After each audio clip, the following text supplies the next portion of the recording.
Maria visita Isabel. Aí voltando um pouquinho antes, a gente começa a imaginar que o anjo chegou ali para Maria e falou que ela ia ter um filho e que esse filho ia ser o Salvador, o Deus conosco, para uma menina de 15, talvez 17 anos, né, naquele tempo, né?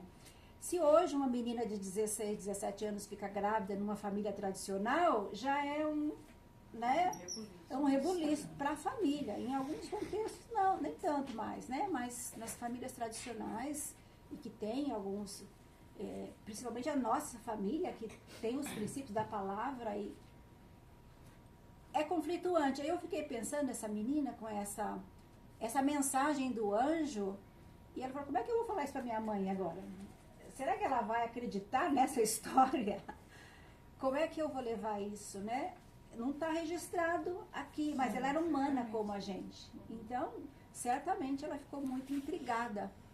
E ela, quando o anjo dá a notícia para ela, o anjo já fala para ela que Isabel também ia ter um filho. Então, são duas gerações, assim, quase que opostas. Ela, uma adolescente, ficando grávida pelo poder do Espírito Santo, e a tia dela, a prima dela, uma idosa, que também ia ter um filho. Não era na mesma situação, mas pela idade do marido, pela idade dela, era um milagre. E o que vem na mente de Maria é visitar essa prima. Quando o anjo diz para ela que a prima vai ter um bebê também, ela falou, puxa vida, minha prima idosa vai ter um bebê, e ela vai entender o que está acontecendo comigo, porque só pode ser um milagre o que está acontecendo com ela também, né?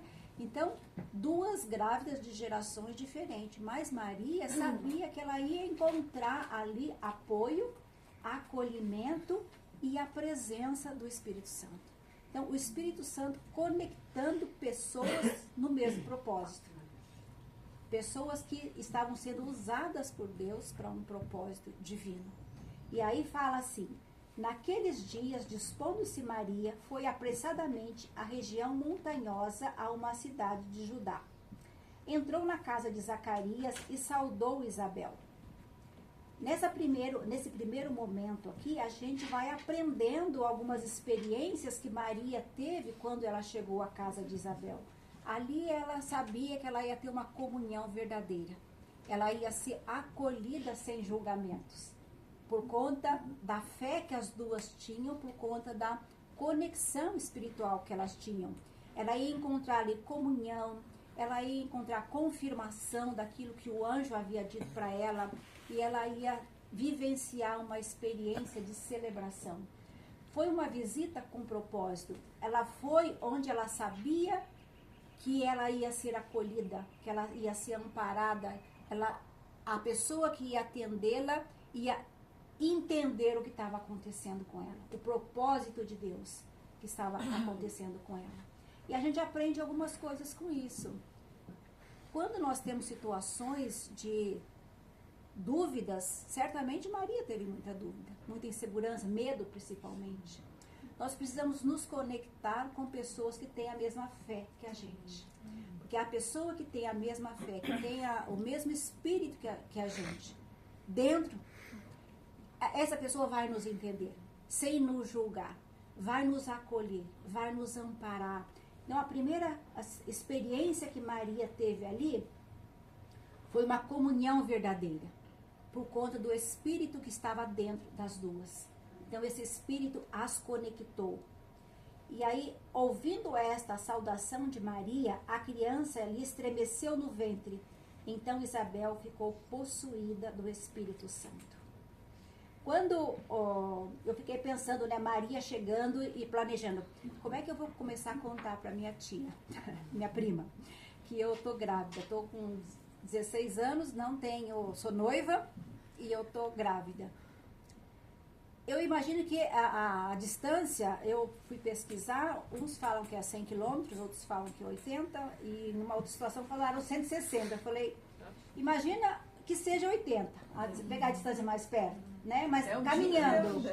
Quanto tempo essa menina, que já está no começo de uma gestação, imagina, com todos aqueles sintomas de início de gestação, andando a pé, esses 80 quilômetros que seja, num lugar daquele, que não tinha as estradas que a gente tem hoje. E eu imagino que nesse caminhar ela foi pensando, eu vou chegar lá e vou contar essa história para minha prima.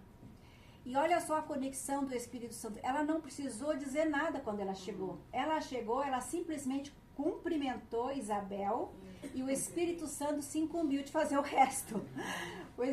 A criança estremeceu no ventre de Isabel. O Espírito Santo está ali. Nós dois aqui vamos conversar, né? O bebezinho com o João do outro lado lá, né? O Espírito Santo moveu ali e João Batista ali no ventre de Isabel, ele pulou de alegria e estremeceu ali no ventre, porque ele reconheceu, um bebê reconhecendo o outro bebê. Aqui está a presença do Todo-Poderoso no ventre de Maria, sem que ela dissesse nada. Ela simplesmente saudou. Então, a gente não precisa se esforçar para respaldar a palavra de Deus. Se você é porta-voz do Espírito Santo dentro de você, fale com autoridade e ousadia aquilo que você precisa falar e não se preocupe, fale e vai embora. Como Jesus falou, né? Vocês vão e preguem, dê a paz. Se a paz não for aceita, vão embora. Deixa que o Espírito Santo vai fazer o resto. Mas aqui foi tão acolhedor que talvez todo o medo, toda a insegurança, todo aquele discurso planejado não precisou ser dito. O Espírito Santo se incumbiu de fazer com que a presença dele ali certificasse de tudo o que estava acontecendo ali naquele momento. E no 42 diz, e exclamou em alta voz, tu és bendita entre as mulheres, e bendito é o fruto do teu ventre. E de onde me provém que me venha visitar a mãe do meu Senhor? Pois logo que me chegou aos ouvidos a tua saudação, a criança estremeceu de alegria dentro de mim. Que coisa linda, bênção e honra. A Maria recebeu a bênção e foi honrada ali. Bendita és tu entre as mulheres, e bendito é o fruto do teu ventre. De onde me provém, que honra é a minha, que me venhas visitar a mãe do meu Senhor? Pois logo que me chegou aos ouvidos a tua saudação, a criança estremeceu dentro de mim. Deus honra e Deus abençoa, Deus cerca com a presença dele. É uma honra para nós sermos portadores do Espírito Santo e da palavra. No princípio era o verbo e o verbo era Deus. Jesus era o verbo, a palavra estava dentro sendo gerada em Maria. E nós também somos portadoras da palavra. Então, onde nós chegarmos, a bênção de Deus está sobre nós. E a honra de levarmos essa palavra está sobre nós. A Marta falou antes sobre os anciãos que tiravam a coroa e colocavam diante de Jesus. E antes disso, se ouviam perguntas ali, quem vai poder abrir o selo deste livro? Quem vai poder fazer isso? Não se encontrava ninguém. E depois apareceu o Cordeiro. Ele é digno de abrir o livro e os selos, porque com o sangue dele, ele comprou para Deus. Então, quem que ele comprou? O nome daquelas pessoas que estavam no livro. Era uma escritura, era um inventário. O patrimônio que estava escrito naquele livro era o teu nome e o meu nome. Ele comprou, ele nos comprou, escreveu o nosso nome naquele livro. Ninguém pode tocar, só ele pode abrir esse livro. Então ninguém pode tirar o teu nome do livro da vida, porque você é patrimônio comprada com o sangue do Cordeiro. Ele é digno de abrir esse livro e olhar lá o meu nome e o seu naquele livro. Então nós carregamos essa honra. Maria estava carregando essa honra no ventre dela, a palavra revelada e encarnada ali no ventre. E nós também somos portadores dessa palavra revelada e podemos levar essa palavra sem medo. Sem medo. Ontem foi muito singular aquele PG, né? A Meire veio falando, eu visito uma pessoa no hospital e ela só mexe os olhos. A Neide. E a pessoa não reage e as pessoas me questionam, por que você vai lá visitar essa pessoa que nem ouve, não fala, só mexe os olhos? Eu falei, você não precisa dar a resposta para ninguém. Vai e faça. Quem respalda pelo que você está fazendo é o Cordeiro que comprou aquela pessoa e tem o nome dele escrito no livro da vida. vai e continua cuidando dessa pessoa. Se ele tem os olhos funcionando, certamente os ouvidos também estão. Então, continue falando. Você não precisa dar respostas. Muitas vezes, nós, como os proclamadores da palavra, carregamos a palavra, ficamos, às vezes, preocupados com como as pessoas recebem e como elas julgam aquilo que nós estamos fazendo. Não se preocupe com o julgamento e como a palavra está chegando. Vai chegar de um jeito para ela, vai chegar de um outro jeito para ela, de acordo com a vivência e com o poder do Espírito Santo e também de acordo com o que ela está precisando. O Espírito Santo é que traduz a palavra no nosso coração. Ele é responsável por isso. Nós não precisamos estar preocupados com o que as pessoas estão achando daquilo que você está fazendo para o reino de Deus. Ele respalda, ele abençoa e ele honra aquilo que você está carregando. Você é portadora da presença do Espírito Santo. Então, até agora a gente vê 3 experiências que Maria teve na casa de Isabel. Ela teve uma comunhão verdadeira, ela teve a presença do Espírito Santo, conectando as duas e confirmando aquilo que estava ali, e ela recebeu a bênção e a honra de chegar ali carregando o Filho de Deus no seu ventre. E Isabel também se sentiu honrada de poder compartilhar esse momento com ela. E aí no versículo 45 diz: bem-aventurada a que creu, porque serão cumpridas as palavras que foram ditas da parte de Deus. Confirmação da promessa. Nós vemos Abraão, quando ele recebeu a promessa, de vez em quando Deus se manifestava para ele, de vez em quando, assim, um tempo, anos, Deus se manifestava para ele e ele confirmava a promessa que tinha feito para ele lá atrás. E aqui a gente vê Isabel de uma forma profética, né? Falando para ela, bem-aventurada que creu. Maria, você é bem-aventurada porque você creu naquilo que o anjo disse para você. Bem-aventurada a que creu, porque serão cumpridas as palavras que foram ditas da parte de Deus. Então a gente vê aqui a experiência da confirmação da promessa. Eu fico imaginando que nesse momento de experiência da chegada ali na casa de Isabel, todos os medos que Maria carregava foram se diluindo. Coisa linda. Por quê? Porque a conexão com a pessoa era pelo Espírito Santo. E aí eu trouxe para mim essa reflexão. Com quais pessoas eu estou me conectando? Com quais pessoas você se conectou esse ano de 2025? Pessoas que estavam cheias do Espírito Santo, que te edificaram, que te empurraram para frente, que foram muitas vezes a locomotiva para te arrastar quando você não tinha força para caminhar.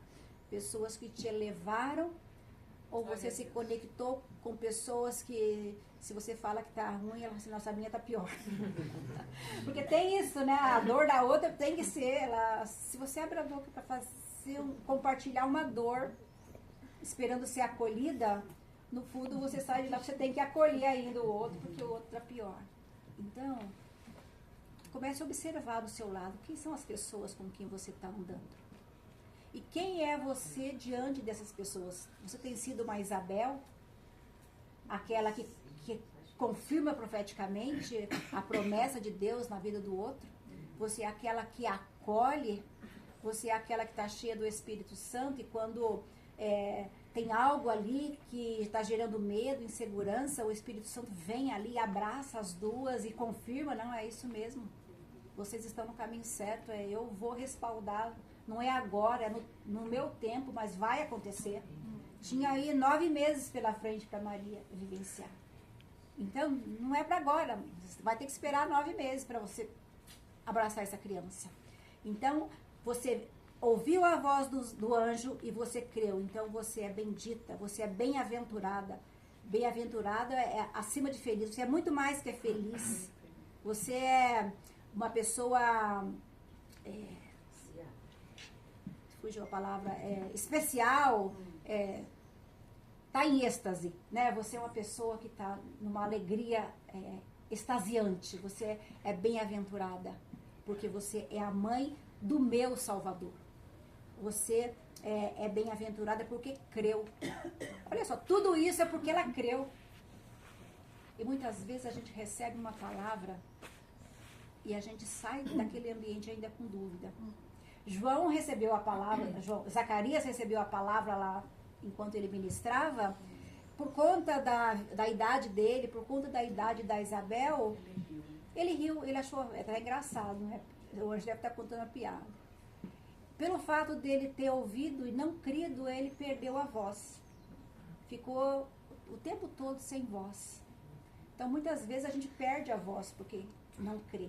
No sentido de que, se você perde a voz, que você não vai ter o privilégio de contar sobre a promessa e a bênção que você recebeu. Zacarias não teve o privilégio de sair falando para todo mundo: minha mulher está grávida, 90 e poucos anos está grávida, e você pai com essa idade, tal. Ele não teve esse privilégio, porque ele ficou mudo. E muitas vezes nós também não temos o privilégio, porque a gente às vezes duvida, e a gente só vai ver lá na frente. Lá na frente ele pôde escrever o nome do filho numa tabuinha, João, o nome dele é João, né? Então, Maria ouviu a voz do anjo e creu. E então a quarta experiência que ela teve foi a confirmação da promessa de Deus. E a quinta experiência foi a oportunidade de adoração.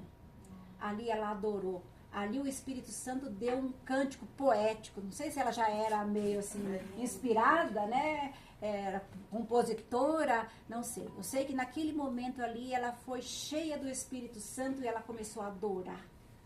Então, será que o ambiente que nós estamos vivendo ou compartilhando é um ambiente que nos leva à adoração? Ou nos leva à murmuração, à maledicência e a tantas coisas outras? Hoje de manhã eu estava estudando, e meu marido estava estudando lá no canto. Só que ele assim, ele não estuda quieto. Ele lê um versículo e fala assim: ô bem, Passou na minha casa. eu estudando meu texto aqui, você viu o que o pastor Hernandes falou desse versículo aqui? Depois a gente conversa, pode ser? Aí ele falou assim: olha, você viu sobre o que ele falou aqui, sobre a malícia de pecados, tal. O congresso lá, a palestra sobre a homoafetividade, tal. E ele foi falando. Aí eu falei para ele assim: tá. Você viu também que tem aí maledicência nessa lista? Então, aquele que fala mal da vida dos outros, que fica só reclamando da sua própria vida, o mesmo pecado do homossexualismo. Não é sério isso? Então, tem ambientes que nos levam só a puxar para a maledicência. O ambiente proporciona isso. É só reclamação. É só queixa. É só a dificuldade que está rolando lá fora. Eu tinha uma empregada que ficou comigo 21 anos. E no banheiro dela, de serviços, ela tinha uma oração para os meus patrões. Era tão bonitinho.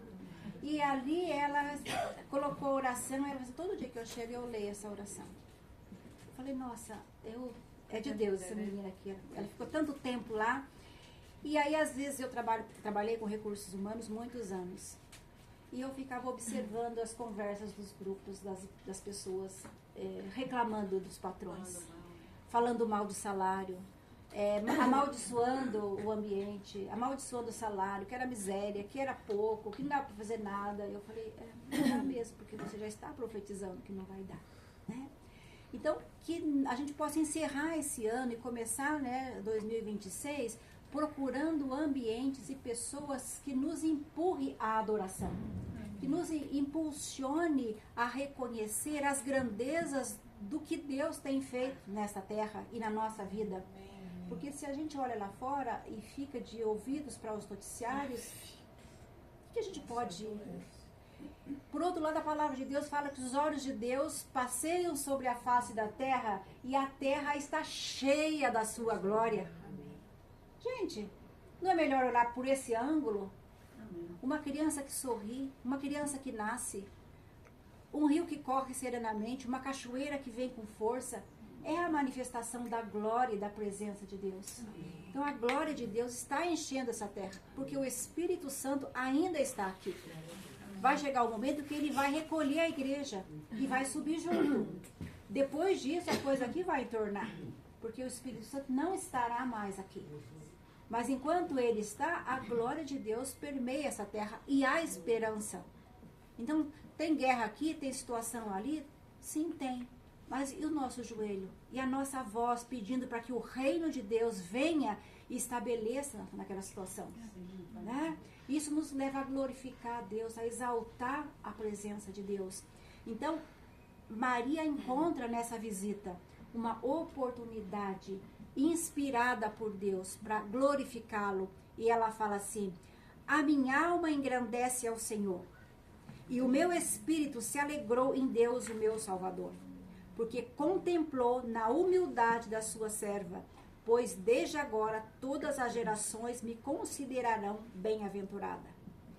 Porque o Todo-Poderoso me fez grandes coisas, santo é o seu nome, a sua misericórdia vai de geração em geração sobre os que temem. Não tinha mudado nada no contexto de Maria. Roma estava dominando, estava escravizando, estava explorando, não tinha mudado nada ali. Mas o que fazia Maria engrandecer? A experiência dela com o Espírito Santo, a experiência dela com Deus. Então, a tua experiência com Deus é suficiente para te fazer criar um hino de adoração? A tua experiência com o Espírito Santo te impulsiona a adorar, a glorificar o nome do Senhor e a declarar profeticamente que as misericórdias dele vai de geração em geração? É uma palavra que quando eu olho para ela, eu me emociono e eu me apodero, porque eu estou vivendo um tempo bem difícil em relação à minha segunda geração, né? E eu falo: Senhor, até o último que nascer antes do Senhor voltar, que tiver o meu DNA, é teu. Eu não abro mão disso. Então, eu vou me apoderar das tuas misericórdias de geração em geração. O que eu estou vendo na minha próxima geração? Um divórcio, eu estou vendo disputa, eu estou vendo crianças de um lado para o outro, eu estou vendo... É o que eu estou vendo. Maria também via o contexto dela, não tinha mudado muita coisa. Mas ela declara aqui que as misericórdias do Senhor iam de geração em geração. E nos alcançou. Nós estamos aqui por conta dessa adoração também. Chegou até nós. E eu creio que um dia os meus bisnetos vão dizer: eu tive uma avó que intercedia. Os meus tataranetos vão dizer: minha avó não desistiu de nós. Porque ela tinha um Deus poderoso, ela tinha o Espírito Santo dentro dela. E ela profetizou sobre a nossa história. Então profetize sobre a sua futura geração. Sobre seus filhos, seus netos, bisnetos. Talvez você não esteja vendo como eu, no momento, não estou vendo. Mas eu tenho certeza que a palavra de Deus é viva e ela é poderosa para gerar. Porque aqui a gente está vendo o verbo se fazendo carne e gerando no ventre dessa mulher. Então eu estou gerando também uma palavra dentro de mim. De que a minha futura geração pertence ao Senhor. E eu não abro mão disso. Então aqui a gente vê a confirmação da promessa e um ambiente inspirador para a adoração a Deus. E por último, o acolhimento e o fortalecimento. No versículo 56 fala: Maria permaneceu cerca de 3 meses com Isabel e depois voltou para casa. Possivelmente ela ficou ali até o parto de Isabel, né? Porque ela chegou lá, Isabel estava grávida de 6 meses. Ela ficou mais 3, possivelmente aquela adolescente ajudou a fazer o parto de João Batista, né? Então eu fico pensando que privilégio e que clima que estava ali, né? E a gente não vê nenhuma reclamação. Zacarias estava mudo lá no canto dele, não estava falando nada. Não dá pitágora. As duas estavam ali falando de enxoval, de preparação, de gestação, de sintomas, de parto. E a gente vê que ela ficou ali 3 meses, com uma visita longa, né? Depois de tanto tempo andando, ela ficou os 3 meses ali e voltou para casa. Essa visita que ela fez, ela recebeu fortalecimento do Espírito Santo para dar sequência na jornada dela, no restante da gravidez dela. Ela saiu dali 3 meses grávida, né? Tinha mais 6 meses de gestação pela frente e depois ter que encarar. Ela teve que encarar a sociedade, teve que encarar depois que Jesus nasceu, teve que fugir. teve que encarar as perseguições, ela precisava de ter tido ali uma base de acolhimento, de confirmação, de adoração, para que ela tivesse forças para continuar essa jornada. Então Maria é um exemplo para nós, de buscarmos lugares onde nos impulsione a continuar a nossa jornada. Vai ser fácil? Não foi fácil para ela também. Não vai ser para nós. Mas Deus nunca deixou Maria desamparada. Lá na cruz, quando Jesus estava sendo crucificado, Jesus falou para João, João, eis aí a tua mãe. Ele não abandonou a mãe dele. Ele sabia que ele ia falecer, ia ressuscitar, mas a mãe dele não ficaria desprotegida. Ele cuidou dessa mulher. E passou depois o bastão para que João pudesse cuidar dela.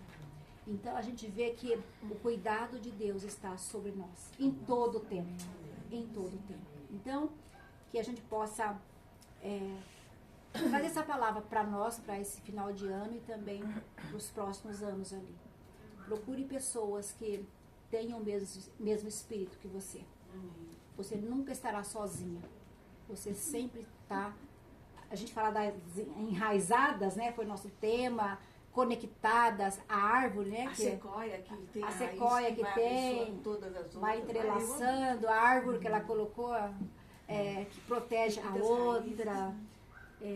Procure pessoas assim, que vão te acolher, que vão te incentivar, que vão te estimular a adorar e que vão te preparar. Obrigada. Fortalecer. Para que você continue a sua luta, continue a sua jornada. Amém? Amém. O Senhor abençoe grandemente a vida de vocês. Amém. Obrigada.